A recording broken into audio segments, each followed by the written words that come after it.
Dewi Kuan Im itu Ratu Mas Magelung. Pengaruh India terhadap Indonesia rupanya menurun pasca runtuhnya Kerajaan Sriwijaya.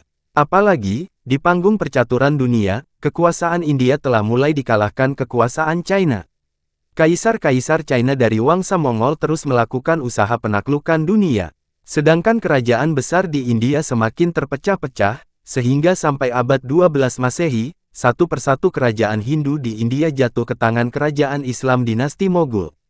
Orientasi kerajaan-kerajaan di Indonesia akhirnya beralih kepada China ketika itu. Pengaruh China sangat tampak pada peninggalan uang kepeng di Bali. Bahkan sampai arca Dewi Kuan Im yang dipamerkan di restoran Lakeview, Kintamani. Sejauh manakah pengaruh China pada Majapahit? Pada zaman Singasari akhir China dengan laskar Tartarnya memang sempat menyerang Pulau Jawa. Penyerangan itu dimanfaatkan Raden Wijaya untuk menyerang Kediri yang disebutkan sebagai Kerajaan Singasari. Kerajaan Kediri akhirnya jatuh. Raden Wijaya kemudian mengusir tentara Tartar, dan dia mendirikan Kerajaan Majapahit. Pada masa pemerintahannya, Raden Wijaya dapat persembahan dua putri, yakni Dara Petak dan Dara Jingga hasil ekspedisi ke Tanah Melayu. Dara Jingga dinikahi Atwaya Brahma yang menurunkan Arya Damar atau Aditya Warman. Pada masa pemerintahan Tribhuwana Tunggadewi, Arya Damar diutus ke negeri China untuk memberikan salam kepada Kaisar China, hingga Aditya Warman terkenal di negeri China. Hyang Surya Wilatikta bercerita banyak tentang hal itu. Menurut beliau Aditya Warman terkenal dengan nama Sekia Li Yulan. Sekia berarti putra raja, sedang Li Yulan menunjukkan nama ibunya, yakni Dara Jingga yaitu Li Yulan. Dara Jingga memiliki nama China sebab keturunan dari Miao Li yaitu Mauliwarman yang menjadi Raja Malaya. Raja Malaya ini keturunan Raja Tang yaitu Li Wangti. Raja Tang terkenal di China, terutama dalam cerita Kerasakti. Salah satu dari saudara Raja Tang yaitu Tong menjadi biksu terkenal, Biksu Tong Samcong yang dikawal Kerasakti mencari kitab suci.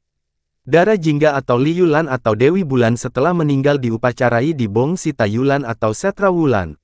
Setra Wulan dipersamakan dengan Trowulan, setelah mendapatkan upacara srada yaitu penyucian, beliau memakai gelar Indreswari atau Ratu Mas.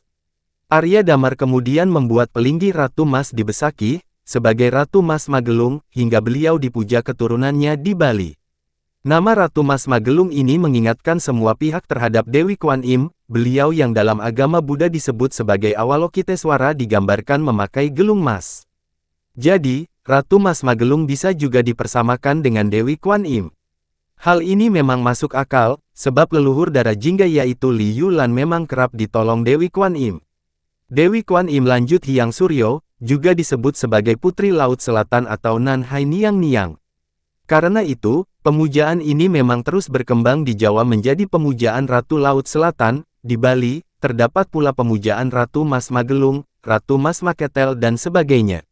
Bahkan di pura-pura pantai selatan, terdapat juga pemujaan Ratu Niang. Menurut bayangan orang Bali bersosok tua, sedangkan Nan Hai Niang Niang merupakan dewi yang cantik mempesona. Tetapi bagaimanapun, keturunan Dara Jingga yang berasal dari keluarga Tang memang sempat ke Bali. Pasukan Majapahit membawa 3 keturunan Tang, yaitu Tan Kober, Tan Kawur dan Tan Mundur.